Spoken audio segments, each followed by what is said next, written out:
Bonjour. Mon objectif aujourd'hui est de vous aider dans votre rôle de personne proche aidante auprès d'une personne hospitalisée. Tout d'abord, je tiens à vous faire part que votre rôle est essentiel auprès de la personne hospitalisée.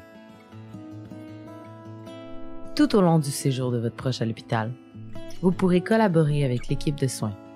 Votre participation se fera dans le respect de votre volonté et de vos capacités.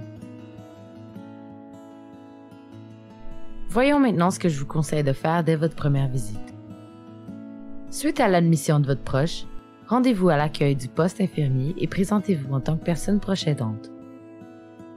Notez qu'il peut y avoir plusieurs proches aidants. Avec votre proche, identifiez qui sera la personne proche aidante principale, puis donnez ses coordonnées à l'équipe de soins. Cette personne aura la responsabilité d'assurer la communication entre les intervenants de la santé et les autres membres de votre entourage. Durant son séjour à l'hôpital, votre proche aura besoin de plusieurs choses. Assurez-vous qu'il ait tout ce dont il aura besoin. Demandez à votre proche de vous remettre son argent et ses objets de valeur afin que vous les rapportiez à la maison. Maintenant, voyons comment vous pouvez collaborer avec l'équipe de soins afin que le séjour de votre proche se passe bien. Collaborez au partage d'informations avec l'équipe de soins. Par exemple, partagez-nous les informations pertinentes sur l'état de santé de votre proche. Faites-nous part de toutes inquiétudes, préoccupations ou informations que vous jugez pertinentes. Aidez votre proche à exprimer ses valeurs, ses préférences ainsi que ses croyances. Préparez et formulez ses questions et notez les réponses. Pour favoriser le rétablissement et le maintien des capacités physiques et cognitives de votre proche, vous pouvez effectuer plusieurs actions. Toutefois, il faut obtenir l'accord de l'infirmière pour certains de ces gestes. Encouragez votre proche à demeurer actif, à faire lui-même ses soins d'hygiène selon ses capacités. Rappelez-lui de s'hydrater régulièrement. Tenez-lui compagnie, notamment lors de ses repas. Cela favorisera son appétit. Encouragez des activités qui favorisent le maintien de ses capacités cognitives.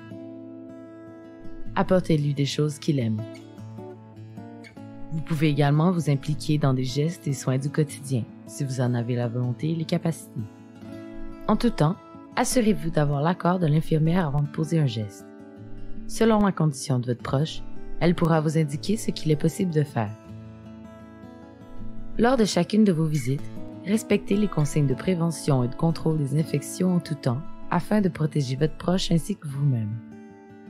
Afin d'assurer un retour à domicile harmonieux, informez l'équipe si votre proche a besoin de soutien à domicile. Demandez à l'équipe s'il y a des changements à prévoir et s'il y a des signes de symptômes à surveiller une fois rendu à la maison.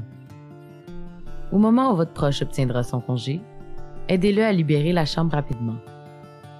Assurez-vous qu'il ait les vêtements adaptés à la température extérieure et planifiez un arrêt à la pharmacie s'il y a des changements à sa médication. J'espère que cette vidéo vous a été utile, car être une personne proche aidante peut s'avérer difficile et épuisant. Il est important de prendre soin de vous, de respecter votre volonté ainsi que vos capacités. Votre bien-être est important. Des ressources existent pour vous soutenir. N'hésitez pas à les consulter.